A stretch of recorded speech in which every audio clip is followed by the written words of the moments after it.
Un encuentro con su palabra, porque secase la hierba, marchitase la flor, mas la palabra de Dios permanece para siempre. Con ustedes, el doctor José Ricardo Arias Quintero.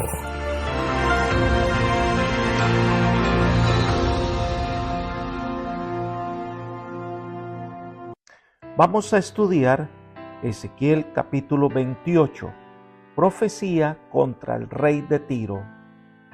Te invito a orar. Padre nuestro que estás en el cielo, alabado, glorificado y exaltado sea tu santo nombre. Te pedimos en este momento que nos acompañes en el estudio de tu palabra, que el Espíritu Santo sea nuestro maestro, que nos dé sabiduría y comprensión para aplicar estas lecciones a nuestra vida. Gracias, Señor, por concedernos tu bendición, pues lo pedimos en el nombre de Jesús. Amén. El capítulo 28 de Ezequiel es uno de los más significativos de todo el libro. El mensaje está dirigido al rey de Tiro, pero que trasciende su enseñanza para mostrarnos el origen de la rebelión en los cielos. Elena de White menciona: pido a nuestro pueblo que estudie el capítulo 28 de Ezequiel. Lo que allí se presenta se refiere principalmente a Lucifer, el ángel caído, y sin embargo tiene un significado más amplio. No se describe a un ser, sino a un movimiento general, un movimiento del que seremos testigos. Un fiel estudio de este capítulo debiera inducir a los que están buscando la verdad a que caminen en toda la luz que Dios ha dado a su pueblo, para que no sean entrampados por los engaños de los últimos días. Special Testimonies, Serie B, número 17, página 30. Así que este es uno de los 3 capítulos de la Biblia que nos cuenta el origen del pecado. Los 3 capítulos son Isaías 14, Ezequiel 28 y Apocalipsis 12. Así que al estudiar este capítulo trataremos de dar respuesta a las inquietudes del origen de Satanás y su obra malvada. Este capítulo está dividido en 4 partes. La primera sección son los versículos 1 al 10 y es una profecía contra el príncipe de Tiro, cuya caída se atribuye a su desmedido orgullo y arrogancia. Leamos los versículos 1 al 3. Vino a mí palabra del Señor diciendo: oh hijo de hombre, di al soberano de Tiro que así ha dicho el Señor Dios, por cuanto tu corazón se enalteció y porque a pesar de ser hombre y no Dios dijiste: yo soy un Dios y estoy sentado en la sede de los dioses en el corazón de los mares, porque igualaste tu corazón al corazón de Dios. He aquí que tú eres más sabio que Daniel y no hay ningún misterio que te sea oculto. Aquí hay varios asuntos que debemos considerar. Número 1, cuando habla de Tiro, para ese entonces era Baal II, pero no se refiere a una persona en particular, sino al espíritu que domina al gobernante de Tiro como tal, a las actitudes de estos gobernantes y de este pueblo. En segundo lugar, este rey de Tiro se enalteció hasta decir: yo soy un dios. Muchos reyes antiguos afirmaban ser dioses y actuaban como si lo fueran. Así que se va a tomar esta figura para hablar de otros elementos trascendentales. Número 3. Vemos que es la llamada de atención al considerarse más grande que todos los mortales. Él dice: estoy sentado en el trono de Dios. Puede ser una referencia al dios Tiro, Baal Melkart, considerado el soberano de todo.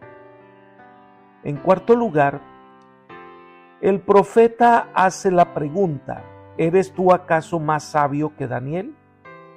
Daniel ya era conocido en la corte de Babilonia como un hombre sabio en quien se manifestaba el consejo del cielo. Este poder pretendía una sabiduría superior, pero tal pretensión no viene de Dios. Y aunque debido a su falsa sabiduría lo ha hecho una nación rica y próspera, ella lo guía por el camino de la perdición.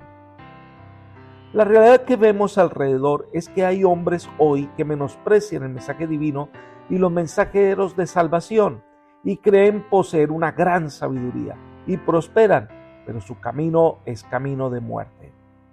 Elena de White afirma acerca de esta pretensión de creerse Dios lo siguiente: se acerca rápidamente el tiempo cuando se cumplirá esta escritura.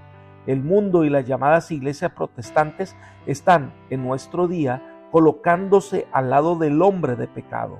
El gran conflicto venidero girará alrededor del día de reposo del séptimo día. Review and Herald del 19 de abril del año 1898. El sábado nos recuerda que hay un solo Dios y verdadero, el creador del cielo y la tierra. Entonces nos encontramos con un pasaje muy revelador. Leamos los versículos 6 al 10. Por tanto, así ha dicho el Señor Dios: porque igualaste tu corazón con el corazón de Dios, he aquí yo traigo contra ti extranjeros, los más crueles de las naciones, desenvainarán sus espadas contra la hermosura de tu sabiduría y profanarán tu esplendor. Te harán descender a la fosa y morirás como los que son muertos en el corazón de los mares. Osarás decir delante de tu verdugo, a pesar de ser un hombre y no Dios: ¿yo soy Dios?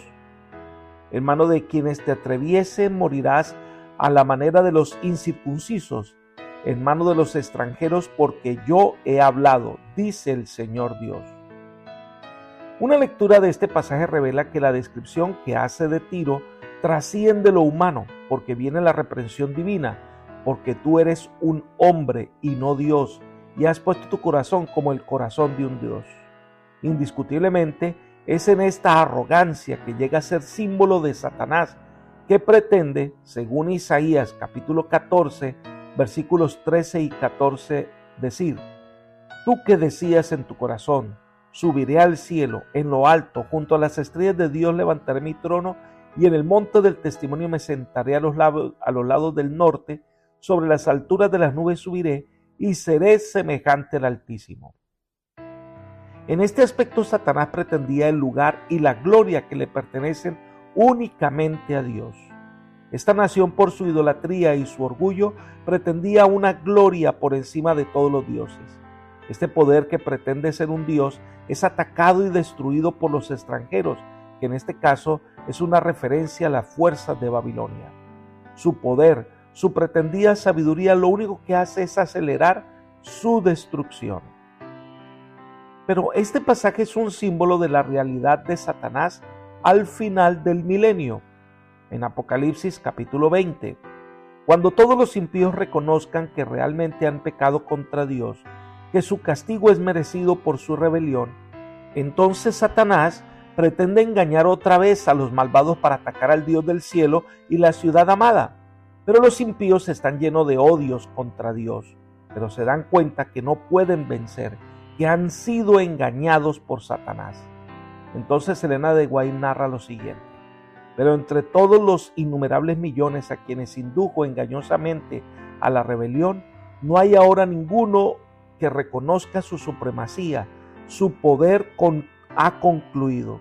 Se enardecen contra Satanás y contra los que fueron sus agentes para engañar, y con furia demoníaca se vuelven contra ellos. Conflicto de los siglos, página 730.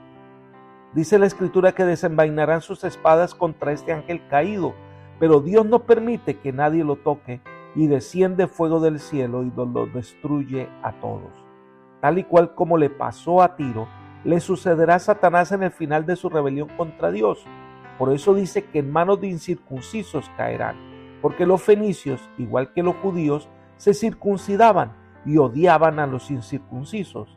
De la misma manera, el castigo vendrá sobre esta nación. La segunda sección de este capítulo 28 de Ezequiel son los versículos 11 al 19, y es el lamento por el rey de Tiro.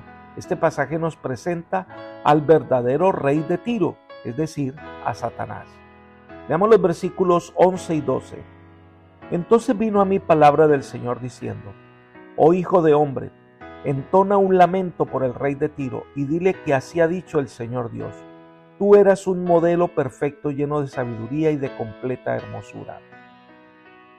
Este mensaje al rey de Tiro sirve para entender el comienzo de la rebelión en el cielo. Hay muchos elementos en este pasaje que al mirarlos nos muestra que no se refiere únicamente al rey de Tiro. Este pasaje nos habla de perfección, sabiduría y hermosura. Estos pasajes muestran claramente la intención divina en la creación de ese ángel en el cielo. Dios lo hizo perfecto. Ellen White describe: el mal se originó con Lucifer, el cual se rebeló contra el gobierno de Dios. Antes de su caída, era un querubín cubridor que se distinguía por su excelencia. Dios lo hizo bueno y hermoso, tan semejante a su creador como fue posible. Review Angeral del 24 de septiembre del año 1901. Era un ángel excelso. Leamos los versículos 13 al 16. En Edén, en el huerto de Dios estuviste, de toda piedra preciosa era tu vestidura, de cornerina, topacio, jaspe, crisólito, berilo y ónice, de zafiro, carbunclo, esmeralda y oro. Los primores de tus tamboriles y flautas fueron preparados para ti en el día de tu creación. Tú, querubín grande protector, yo te puse en el santo monte de Dios, allí estuviste en medio de las piedras de fuego, te paseabas. Perfecto eras en todos tus caminos, desde el día en que fuiste creado hasta que se halló en ti maldad. A causa de tu intenso trato comercial, te llenaste de iniquidad y pecaste, por lo cual yo te eché del monte de Dios y te arrojé de entre las piedras del fuego, querubín protector. Estos versículos, que aunque son una endecha por el rey de Tiro, sin duda tienen una aplicación más amplia que la que se hace directamente al príncipe de Tiro. La figura trasciende tan ampliamente una aplicación tan limitada que ni siquiera la suposición de que este pasaje sea extremadamente irónico puede resolver los problemas que surgen si solo se le da una aplicación local. Aquí hay varias descripciones que nos ofrece el pasaje y que trataremos en conjunto. Se menciona que este ser estaba en el Edén, morada de Dios, que era un querubín protector, estaba en el santo monte de Dios. Estos elementos nos dicen de que se trata de otra historia. Está narrando la caída de Satanás, el origen del conflicto de los siglos, cuando un ángel perfecto se convierte en enemigo de Dios. Varios elementos que debemos considerar de este pasaje. Número 1. Dios creó a un ser perfecto que tenía una posición privilegiada. El pecado se originó, dice Ellen White, en aquel que después de Cristo había sido el más honrado por Dios y que era el más exaltado en poder y en gloria entre los habitantes del cielo. Lucifer, el hijo de la mañana, era el principal de los querubines cubridores, santo e inmaculado. Estaba en la presencia del Creador y los incesantes rayos de gloria que envolvían al Dios eterno caían sobre él. Libro Patriarcas y Profetas, página 13. En segundo lugar, preguntémonos, ¿cómo un ángel perfecto se vuelve malo? El origen del pecado es inexplicable porque tratar de explicarlo es tratar de justificarlo. Solo tenemos descripción de lo que pasó. Por otra parte, este ángel era perfecto. Su creación se describe como un momento especial, adornado con todas las piedras preciosas. Pero debemos entender que fue creado perfecto, pero era libre para amar. Dios ama el servicio que se hace por amor, así que lo creó libre para tomar su decisión de amar a Dios voluntariamente, pero eso conlleva el riesgo de elegir no amar a Dios. Ellen White comenta, aunque Dios había creado a Lucifer noble y hermoso y le había dado un alto honor entre la hueste angélica, no lo había colocado fuera de la posibilidad del mal. Estaba dentro de las posibilidades de Satanás elegir hacer el mal y pervertir sus dones. Libro Verdad acerca de los ángeles, página 34. Este ángel decide por sí mismo rebelarse contra Dios. En tercer lugar, se dice que era un querubín protector. Su puesto era exaltado en el cielo. Servía en el monte de Dios, cerca del trono del Eterno. Era el ángel que estaba directamente relacionado con la divinidad. En cuarto lugar, dice que llega el momento en que deja de amar a Dios y se ama a sí mismo más que a Dios y a querer el lugar que le pertenece a Dios. Leamos el versículo 17. Se enalteció tu corazón a causa de tu hermosura, corrompiste tu sabiduría a causa de tu esplendor. Así que se contempló a sí mismo, se enalteció y quiso el lugar que le corresponde al Creador. Sigue diciendo Elena de White, poco a poco Lucifer llegó a albergar el deseo de ensalzarse. Aunque toda su gloria procedía de Dios, este poderoso ángel llegó a considerarse como perteneciente a sí mismo. Descontento con el puesto que ocupaba, a pesar de ser el ángel que recibía más honores entre las huestes celestiales, se aventuró a codiciar el homenaje que solo debe darse al Creador. Libro Patriarcas y Profetas, página 13. Esto, por supuesto, fue un momento difícil en el cielo. En quinto lugar, Satanás fue advertido de su conducta. Los ángeles estaban extrañados por su actuar y le amonestaron a no aventurarse por ese camino. Hay un comentario interesante, dice, reunidos en concilio celestial, los ángeles rogaron a Lucifer que desistiera de su intento. El Hijo de Dios presentó ante él la grandeza, la bondad y la justicia del Creador y también la naturaleza sagrada e inmutable de su ley. Dios mismo había establecido el orden del cielo y al separarse de él, Lucifer deshonraría a su Creador y acarrearía la ruina sobre sí mismo. Pero la amonestación, hecha con misericordia y amor infinitos, solamente despertó un espíritu de resistencia. Lucifer permitió que su envidia hacia Cristo prevaleciera y se afirmó más en su rebelión. Libro Patriarcas y Profetas, página 13. Esta rebelión se afirma cuando Cristo es exaltado como supremo. En sexto lugar, entonces Tiro, la ciudad que comercia, llega a simbolizar a Satanás, que comienza a comerciar en el cielo, a mostrar su desagrado entre los ángeles. Sigue diciendo, abandonando su lugar en la inmediata presencia del Padre, Lucifer salió a difundir el espíritu de descontento entre los ángeles. Trabajó con misteriosa reserva y por algún tiempo ocultó sus verdaderos propósitos bajo una aparente reverencia hacia Dios. Comenzó insinuando dudas acerca de las leyes que gobernaban a los seres celestiales, sugiriendo que aunque las leyes fueran necesarias para los habitantes de los mundos, los ángeles, siendo más elevados, no necesitaban semejantes restricciones, porque su propia sabiduría bastaba para guiarlos. Estos fueron los sutiles engaños por medio de las astucias de Lucifer que cundían rápidamente por los atrios celestiales. Sin embargo, las argucias de Lucifer confundieron a muchos ángeles. Valiéndose de la amorosa y leal confianza depositada en él por los seres celestiales que estaban bajo sus órdenes, había inculcado tan insidiosamente en sus mentes su propia desconfianza y descontento que su influencia no se discernía. Lucifer había presentado con engaño los designios de Dios, interpretándolos torcida y erróneamente a fin de producir disensión y descontento. Mientras aseveraba tener lealtad hacia Dios, insistía en que era necesario que se hicieran cambios en el orden y las leyes del cielo para asegurar la estabilidad del gobierno divino. Así, mientras trabajaba para despertar oposición a la ley de Dios y para inculcar su propio descontento en la mente de los ángeles que estaban bajo sus órdenes, hacía alarde de querer eliminar el descontento y reconciliar a los ángeles disconformes con el orden del cielo. Mientras fomentaba secretamente el desacuerdo y la rebelión, con pericia consumada aparentaba que su único fin era promover la lealtad y preservar la armonía y la paz. Libro Patriarcas y Profetas, página 15 y 16.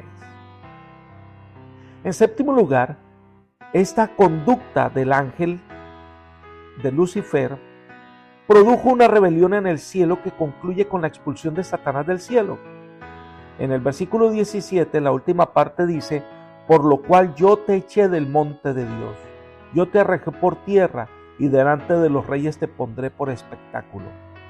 Como el cuestionamiento que se hacía era sobre el carácter y la justicia de Dios, el Señor no destruiría a Satanás inmediatamente, sino permitiría que viviera para que no quedara ninguna duda en el universo de que Dios es justo y Satanás es mentiroso. Por eso al final, cuando sean descubiertas totalmente sus intenciones, será destruido para siempre por el fuego del castigo divino. Su destrucción será eterna. La tercera parte de este capítulo 28 de Ezequiel es el juicio de Dios contra Sidón, versículos 20 al 24. Leamos los versículos 20 y 21.